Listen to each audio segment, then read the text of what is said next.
নমস্কার বন্ধুরা, আমি সঞ্জয় পশ্চিমবঙ্গ কলকাতা থেকে। আর এই মুহূর্তে আমি দাঁড়িয়ে আছি ইন্দোর থেকে প্রায় 55 কিলোমিটার দূর জামগেট। জামগেটটা হচ্ছে এই যে আমি এখন উপরে রয়েছি, সেই অর্থে দেখা যাচ্ছে না। আমার ঠিক পেছনেই রয়েছে মা পার্বতী ধাম।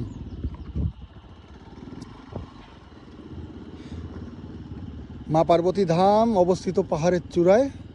এই মন্দির থেকে চারপাশের যে দৃশ্য, এটা দেখলে মনে হবে যেন আমি মেঘের দেশে চলে এসেছি, তাই না?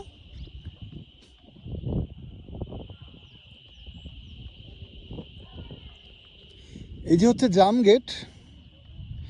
এই জামগেট আসলে অহল্যাবাই হোলকারের আমলে তৈরি একটা সুরক্ষাদ্বার। ভৌগোলিক দিক থেকে এটি মালওয়া মালভূমির শেষ প্রান্ত। এখান থেকে শুরু হচ্ছে নিমার অঞ্চল, গভীর উপত্যকা। বর্ষা বা শীতের সকালে এই পাহাড়ের খাঁজে কুয়াশা ঢাকা থাকে এবং এক মায়াবী পরিবেশ তৈরি হয়। বাবাজি মেরা চায় লেকে আগে বাবাজি কি যায় হোক। এই যে মা পার্বতী মন্দিরটি অত্যন্ত জাগ্রত।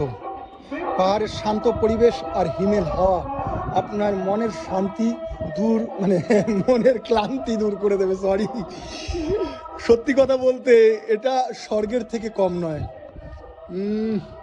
এই জায়গার পরিবেশগুলো একটু দেখুন, আপনি বুঝতে পারবেন এটা স্বর্গের থেকে কম নয়। আমার তো মনে হয় এটা জাম গেট নয়, এটা স্বর্গের গেট। ঠিক আছে, যদি কখনো কারো ডিপ্রেশন আসে তো এখানে কিচ্ছু করতে হবে না। 2-3 দিন 4 দিন এখানে জাস্ট বসে থাকুন, আর জাস্ট বসে থাকুন, আর কিচ্ছু করতে হবে না। তাতেই আপনার মানসিক শান্তি অবশ্যই ফিরে আসবে, আর সাথে সাথে মনে নতুন উদ্যম আসবে, এটা আমি বিশ্বাস করি। কোথা থেকে শুরু হওয়া আমার এই যাত্রা জামগেটের অন্যতম এক স্মরণীয় অভিজ্ঞতা। মা পার্বতীর আশীর্বাদ নিয়ে আমি এবার এগোবো সামনের দিকে। বিষয়টা হচ্ছে গিয়ে আপনাকে বলে বোঝাতে পারবো না যে কতটা মনোরম এবং শান্তিপ্রিয় এই জায়গাটা। আমি গতকাল এসছি, আমার যাওয়ার ইচ্ছা নেই, কিন্তু কিছু করার নেই, যেতে তো হবেই, তাই না? আমি প্রচণ্ড পরিমাণে ভালো অনুভব করছি। এবং এই যে মা পার্বতী ধাম, এটা কিন্তু বেশি দূরে নয়। যদি আপনি ইন্দোরে কখনো আসেন তো অবশ্যই মা পার্বতীর ধামে আসবেন। আর এখান থেকে আর কিছুটা এগিয়ে গেলেই চলে আসবেন মা নর্মদা নদীর তীর।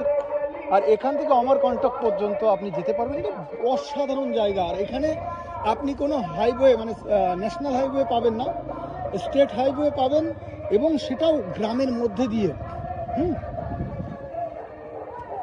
তো আজ সকাল সকাল আমি কোনো ভিডিও সেভাবে বানাই না।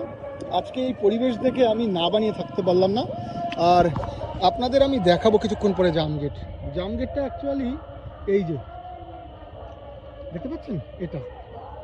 তো এই পরিবেশ নিয়ে যদি কিছু বলার থাকে অবশ্যই আপনি আমাকে জানাবেন। আর আমার ভালো লাগবে আপনি যখনই কোনো কমেন্ট করবেন। ধন্যবাদ, ভালো থাকবেন, সুস্থ থাকবেন।